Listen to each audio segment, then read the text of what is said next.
मनीषा फक्त 19 वर्षाची होती ती. आत्ता कुठंतरी तिने स्वप्न पाहिले असते. डोळ्यात स्वप्न घेऊन जग जिंकायचं असेल तिला, पण काही नराधमांनी तिचं भविष्यच अंधारात टाकलं.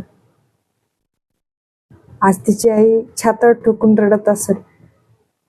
बाप निशब्द उभा असत.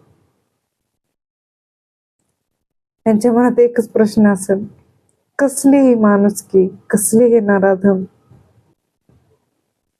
काल निर्भया होती, आज मनीषा आहे, उद्या नाही. विचार पण नाही करवत, विचार पण नाही करवत. कधी थांबणार आहे हे सगळं? सगळे म्हणतात मुलगी शिकवा. अहो, मुलगी शिकण्याआधी मुलीला वाचवा, तिला तिच्या हक्काने जगू द्या. आज प्रत्येक आईबापाला मुलगी घराच्या बाहेर शिकण्यासाठी पाठवताना मनात भीती वाटत असेल. हे सगळं थांबलं पाहिजे.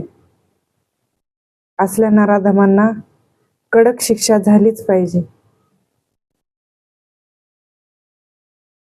माणसाने माणसासोबत माणुसकीने जगा, हीच प्रार्थना.